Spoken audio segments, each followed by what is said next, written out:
అసలు ఈ muscular dystrophy అనే డిసీజ్ని ఎప్పుడు డయాగ్నోస్ చేశారు మీరు? అండ్ డయాగ్నోస్ చేసిన తర్వాత ఎలా అనిపించింది ఆ టైంలో? నాకు 12 ఇయర్స్ ఉన్నప్పుడు ఈ డిసీజ్ వచ్చింది. ఒక గాజు బొమ్మలాగా ఉండడం తప్పించి ఇంకా చేసేది ఏం లేదు అని చెప్పే మాట విన్నాం. ఆ టైంలో ఎలా అనిపించింది శోభా గారు? బ్రతకాలి అనే ఆలోచన కూడా పోయింది చెప్పాలి అంటే. కొంతమంది ఏమో ఏదేదో పాపాలు చేశారు అందుకే ఇలాంటి అమ్మాయి పుట్టింది అంటారు. ఒక బూడిదలో పోసిన పన్నీరు తప్పించి ఏం లేదు అనే మాటలు వినిపిస్తూ ఉన్నాయి. మీలాగానే చాలా మంది ఉన్నారు, వాళ్ళు కూడా ఇలాంటి ప్రాబ్లమ్స్ ఫేస్ చేస్తున్నారన్న రీసెర్చ్ అక్కడి నుంచే స్టార్ట్ అయింది. తెలుసుకొని రియలైజ్ అవ్వడం స్టార్ట్ చేశాను. సో నా ప్రాబ్లమ్ని పక్కన పెట్టేసి వేరే వాళ్ళ ప్రాబ్లమ్స్ వినడం స్టార్ట్ చేశాను. అసలు ఆర్గనైజేషన్ యొక్క మోటో ఏంటి, ఎందుకు స్టార్ట్ చేశారు, ఎప్పుడు స్టార్ట్ చేశారు? అమరావతి రేర్ డిసీజెస్ ఆర్గనైజేషన్ స్థాపించడానికి మెయిన్ ఏంటంటే ఆగస్టులో స్టార్ట్ చేశా. రేపటికి 8 ఇయర్స్ అనమాట, 8th యానివర్సరీ. 8 ఇయర్స్ కంప్లీట్ చేసుకున్నారు. ఏం చేయబోతున్నారు నెక్స్ట్? ఫిజికల్గా నలిగిపోవడం ఒకటి, ఫినాన్షియల్ ఫ్రీడమ్ లేకపోవడం అనేది మరింత బాధాకరమైన విషయం. ఇది చాలా ఎక్స్పెన్సివ్ మ్యామ్. మస్క్యులర్ డిస్ట్రోఫీ ఉన్న వాళ్ళకి పెన్షన్స్ ఇవి కూడా వస్తున్నాయి. మస్క్యులర్ డిస్ట్రోఫీకి 15,000 వస్తుంది మా స్టేట్లో, ఆంధ్రప్రదేశ్లో. సో కానీ అందరికీ రావట్లేదు, అది పోలియోగా రాసేస్తున్నారు. చూస్తున్న వాళ్ళందరూ మీ తరపు నుంచి ఏదైనా సహాయం కానీ చేస్తే it will be a great help. ఎంపతితో ముందుకొచ్చి సపోర్ట్ చేస్తే ప్రతి ఒక్కరిని కోరుకుంటున్నాను. అండ్ డాక్టర్స్ కూడా ముందుకొచ్చి మాకు సపోర్ట్ చేయాలి అని కోరుకుంటున్నాను. Hello everyone, welcome to I dream. This is anchor Lasya Reddy. So ప్రస్తుతం నా ఎదురుగా ఉన్న ఒక వ్యక్తి వెరీ ఇన్స్పిరేషనల్ ఉమెన్. ఎందుకంటే తనకు ఒక జెనెటిక్ డిజార్డర్ మస్క్యులర్ డిస్ట్రోఫీ అనే రేర్ డిసీజ్ వచ్చినా కూడా నాలాగా చాలామంది బాధపడుతుంటారు. అలాంటి వాళ్ళ కోసం ఒక ఆర్గనైజేషన్ పెట్టాలి, చాలామందిని హెల్ప్ఫుల్గా ఒక బెటర్మెంట్ లైఫ్ని అచీవ్ చేయాలని ఒక గొప్ప కాజ్తో ARDO Amaravati rare diseases organization అనేది స్థాపించారు. సో తను ఎలా స్టార్ట్ చేశారు అండ్ తనకున్న ప్రాబ్లమ్స్ ఏంటి, ఇప్పుడు ఫినాన్షియల్గా దాన్ని ముందుకు తీసుకెళ్ళడానికి ఎటువంటి హెల్ప్ కావాలనే విషయాలు చాలా క్లియర్గా చెప్తారు. డెఫినెట్లీ చూడాలి. చాలామంది మస్క్యులర్ డిస్ట్రోఫీతో ఉన్న పిల్లలు చాలామంది బాధపడుతుంటారు. అటువంటి పేరెంట్స్ ఈ వీడియో ఖచ్చితంగా చూడాలి. అండ్ మనసున్న మహారాజులు, మనసున్న మహారాణులు కూడా హెల్ప్ చేయాలని కోరుకుంటున్నాను. Let's shoot out some questions to Shobharani గారు. నమస్కారం శోభారాణి గారు. నమస్తే మ్యామ్. ఎలా ఉన్నారు? చాలా బాగున్నాను. Yes, definitely. అండ్ మీరు ఒక ఇన్స్పిరేషన్ చాలామందికి. ఎందుకంటే ఈ మధ్య కాలంలో చాలామంది చిన్న చిన్న వాటికి డిప్రెషన్లోకి వెళ్ళిపోతున్నారు, చిన్న చిన్న వాటికి సూసైడల్ థాట్స్ వచ్చేసి సైకియాట్రిస్ట్ని కన్సల్ట్ చేస్తున్న టైంలో అంటే మెంటల్ హెల్త్ అనేది బాగా దెబ్బతింటుంది. అలాంటిది మీకు ఫిజికల్ హెల్త్, మెంటల్ హెల్త్ రెండు డిస్టర్బ్డ్గా ఉన్నా కూడా దాన్నే మీరు ఆయుధంగా మలుచుకొని ఇంత మంచి ARDO అనే ఒక ఆర్గనైజేషన్ని నడుపుతూ చాలామందికి ఒక ఏమంటారు లైఫ్ మీద ఒక హోప్ని ఇస్తున్నారు. దానికి first of all thank you so much ma'am. మీ స్టోరీ గురించి I really want to know. అసలు ఎక్కడ పుట్టారు, అసలు ఈ మస్క్యులర్ డిస్ట్రోఫీ అనే డిసీజ్ని ఎప్పుడు డయాగ్నోస్ చేశారు మీరు? అండ్ డయాగ్నోస్ చేసిన తర్వాత ఎలా అనిపించింది ఆ టైంలో? ఎందుకంటే డిసీజ్ క్యూర్ లేని ఒక డిసీజ్ వచ్చేసింది అన్నప్పుడు అంతా షాటర్ అయిపోతుంది definitely, right?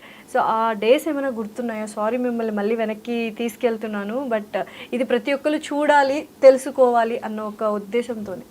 Yes ma'am, thank you so much ఈ క్వశ్చన్కి. ఎందుకంటే వెనక్కి తీసుకెళ్ళినా కానీ ఫస్ట్ మనం ఎక్కడి నుంచి వచ్చామో అని చెప్పడం అనేది చాలా ఇంపార్టెంట్. ఆ స్ట్రగుల్స్ అనుకోవట్లేదు, అవి రావడం వల్ల ఈరోజు నేను ఇలా వ్యక్తిగా కంటే శక్తిగా నిలబడ్డాను అని చెప్పడంలో ఎటువంటి అతిశయోక్తి కాదు. So thank you so much. మాది ఒక పక్క విలేజ్ అనమాట, నూజివీడు దగ్గర ఒక విలేజ్. సో నాకు 12 ఇయర్స్ ఉన్నప్పుడు ఈ డిసీజ్ వచ్చింది. ఓకే. సో 12 ఇయర్స్ వరకు మీరు చక్కగా ఉన్నారా? మాట్లాడడం, గెంతడం, ఇట్లా అంతా ఉన్నిందా 12 ఇయర్స్ వరకు? చాలా బాగున్నాను మ్యామ్. ఆటలాడుకోవడం, పరిగెట్టడం, అండ్ చాలా చాలా అన్నయ్య వాళ్ళతో కలిసి గేమ్స్ ఆడడం, చాలా చాలా పరిగెత్తే ఆటలు ఆడుకుంటాం కదా, అలాంటివన్నీ చాలా ఆడిన గుర్తులు ఉన్నాయి. 12 ఇయర్స్ ఎప్పుడైతే వచ్చినాయో అక్కడి నుంచి కొన్ని సిమ్టమ్స్ బయటపడినాయి. నడుస్తూ పడిపోవడం, కింద కూర్చొని పైకి లేవలేకపోవడం సడన్గా, తర్వాత మెట్లు ఎక్కలేకపోవడం, టోస్ మీద నడవడం, ఇలాంటి చేంజెస్ చూసారు మా పేరెంట్స్. అది ఏంటి అనేది ఎవరికి తెలీదు, అవేర్నెస్ లేదు కాబట్టి. కొంతమంది పోలియో అని, ఎందుకు ఏంటో అని చెప్పి హాస్పిటల్స్ అన్నీ తిరగడం స్టార్ట్ చేశారు. ఏ హాస్పిటల్కి వెళ్ళినా దానికి కరెక్ట్గా ఆన్సర్ రాలేదు. యాక్చువల్లీ అసలు డయాగ్నోసే చేయలేదు చాలా వరకు, చేయలేదు. ఇది అన్నట్టుగా. Yes ma'am. అట్లా 12 years ఉన్నప్పటి నుంచి స్టార్ట్ అయిన డయాగ్నోస్ లేని స్టోరీ నాకు 18-20 వచ్చే వరకు అలాగే సాగింది. హాస్పిటల్కి తిప్పడం, వాళ్ళు ఏదో ఒకటి బోన్ గట్టిపడిన తర్వాత మీ పాప సరిగా నడవగలుగుతుంది, స్ట్రాంగ్ అవుతుంది, ఏం కాదు అని చెప్పి పంపించడం అలా జరుగుతూ ఉండింది. ఎప్పుడైతే 18 years అట్లా వచ్చిందో నిమ్స్కి చూపించినప్పుడు నిమ్స్లో డయాగ్నోస్ అయింది. ఇదొక జెనెటికల్ ఇష్యూ అని, దీని పేరు మస్కులర్ డిస్ట్రఫీ అని, దీనికి పర్మనెంట్ సొల్యూషన్ లేదు అని, ఒక గాజు బొమ్మలాగా ఉండడం తప్పించి ఇంకా చేసేది ఏం లేదు అని చెప్పే మాట విన్నాము. బట్ 18 ఏళ్ళు అంటే అమ్మాయికి ఇటు తల్లిదండ్రులకు కావచ్చు, మీకు కావచ్చు, ఎన్నో కళలు ఉంటాయి, కోరికలు ఉంటాయి, ఆశయాలు ఉంటాయి, ఆశలు ఉంటాయి. ఆ టైంలో ఎలా అనిపించింది శోభా గారు? చాలా బాధ అనిపించింది మ్యామ్. అంటే ఫస్ట్ మనం రేపటి రోజు గురించి కలలకంటా ఉన్నప్పుడు నువ్వు ఇలా ఉండబోతున్నావు అన్నప్పుడు మనకి చాలా హ్యాపీ అనిపిస్తుంది. నీ లైఫ్ ఇలా కాదు, ఇలా అవ్వబోతుంది అని నెగిటివ్గా విన్నప్పుడు అదంతా పోద్ది. ఇంకా రేపటి గురించి ఎక్కువ ఆలోచనలు ఉంటాయి. ఈ పరిస్థితిని ఇంకెలా, ఏంటి పరిస్థితి, నా లైఫ్ ఎందుకు ఇలా అయిపోయింది అని చెప్పి ఎడ్యుకేషన్ మీద కూడా ఎక్కువ కాన్సన్ట్రేట్ చేయలేకపోయా చెప్పాలి అంటే. అందరిలో మంచిగా నవ్వుతూ ఉన్నట్టే ఉండేదాన్ని, కానీ లోపల నాకు తెలియని ఒక బాధ, ఎందుకు ఇట్లా అవుతుంది నా లైఫ్లో, ఎందుకు నా లైఫ్లో మాత్రమే ఎందుకు ఇలా జరగాలి, డాక్టర్ ఎందుకు ఇలా చెప్పారు, నేను గాజు బొమ్మన, దీనికి మెడిసిన్ ఎందుకు లేదు, పర్మనెంట్ సొల్యూషన్ లేదా దీనికి, నేను ఇంకా చదువుకోవడానికి అవకాశాలు లేవా, నేను మెట్లు ఎక్కలేనా, ఇంకా ఫ్యూచర్ ఇంకా దారుణంగా ఉండబోతుందా అనే థాట్స్లో డిప్రెషన్ వచ్చేసింది. ఇంకా ఒకనొక పాయింట్లో బ్రతకాలి అనే ఆలోచన కూడా పోయింది చెప్పాలి అంటే. అంతేగా, అంత భయంకరమైన సిచ్యువేషన్ నుంచి ఇలా ఒక ట్రాన్స్ఫర్మేషన్ చేయడం అనేది నిజంగా hats off.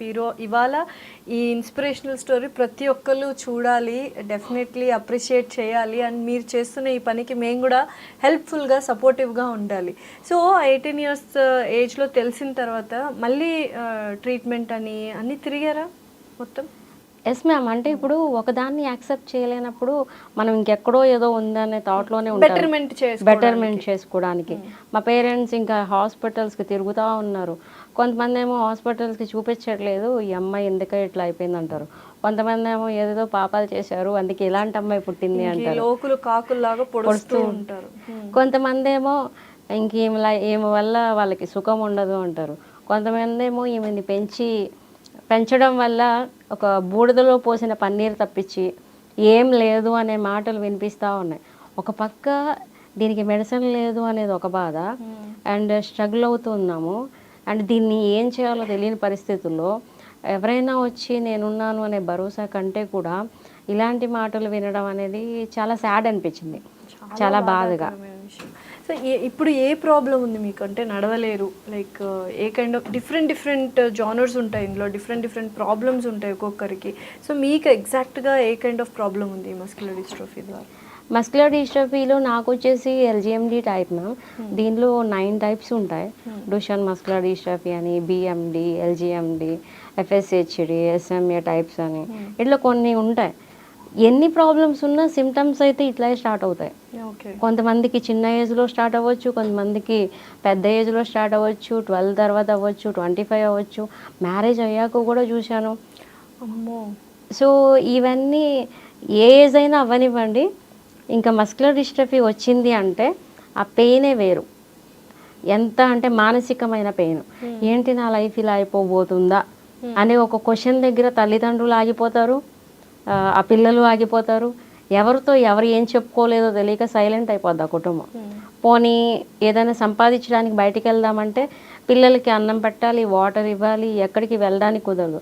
Parents life sacrifice చేయాలి, పిల్లల లైఫ్లో హ్యాపీనెస్ ఉండదు. చదువుకునే పిల్లలకి వస్తే స్కూల్కి వెళ్ళడానికి ఇబ్బందులే ఉంటాయి. పోనీ వాళ్ళని మోసి తీసుకెళ్దామంటే అక్కడ స్కూల్ యాజమాన్యం ఒప్పుకోదు, ఎందుకమ్మా అంత ఇబ్బంది అంటారు. ఇవన్నిటి మధ్య ఒక కుటుంబం మానసికంగా కృంగిపోతూ ఉంటుంది. డెఫినెట్లీ, నిజంగా. అంటే ఇప్పుడు 12 years ఏజ్ నుంచి స్కూల్ మాన్పించేశారా, లేకపోతే 18 years నుంచి మాన్పించారా? ఏం చదువుకున్నారు మీరు అసలు? నేను అంటే 12 years ఉన్నప్పుడు నడిచాను మంచిగానే. సో మరీ సీరియస్ అవ్వలేదు. సో 10th క్లాస్ వరకు కంప్లీట్ చేశాను. ఇంటర్ నుంచి ఓపెన్ డిగ్రీ లాంటివి ఇట్లాంటి యాక్చువల్లీ నాకు సాటిస్ఫాక్షన్ లేని చదువు చదివేదాన్ని. కానీ నాకు ఐఏఎస్ అవ్వాలని, ఐపీఎస్ అవ్వాలని, కొంచెం బాగా చదివే స్టూడెంట్ అన్నట్టు. నాకు మంచి పేరు ఉండింది చదువులో కూడా. తను ఏదైనా ప్రాబ్లమ్ సాల్వ్ చేస్తుంది, మ్యాథ్స్లో 100/100 ఇట్లాంటివి నేమ్ ఉండింది. నేను ఇంకా అది చూసుకొని చాలా కలలు కనేదాన్ని. నేను బెటర్గా అవుతాను, చాలా కలలు కంటూ ఉండేదాన్ని. అవన్నీ ఆగిపోయేసరికి ముందు ఈ థాట్సే ఎక్కువ ఉన్నాయి నాకు. ఇంకా ఈ మస్కులర్ డిస్ట్రఫీ వచ్చింది, నెక్స్ట్ నా లైఫ్ ఏంటి, ఇవి ఎవరికి షేర్ చేసేదాన్ని కాదు. నేను నాలో నేనే, అందరూ ఆడుకుంటూ ఉంటారు, మెట్ల మీద కూర్చొని ఆలోచిస్తూ ఉంటా, కానీ ఎవరికి తెలియనికుండా ఉంటా.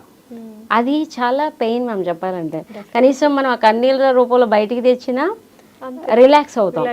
నాకు ఆ అలవాటు కూడా లేదు. అట్లీస్ట్ అదేమన్నా ఉంటే నాలో నేను కృంగిపోవాలి ఆ బాధతో, అలా ఉండిపోయేదాన్ని తప్పించి అట్లాగే ఉండేది లైఫ్.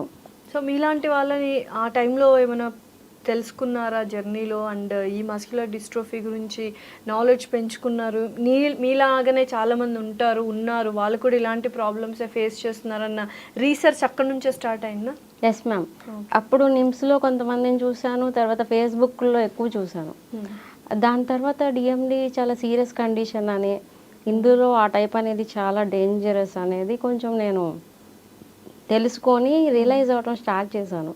సో ఓకే డన్, ఎప్పుడైనా లైఫ్ ఎండ్ చేయక తప్పదు ఏ పర్సన్ అయినా.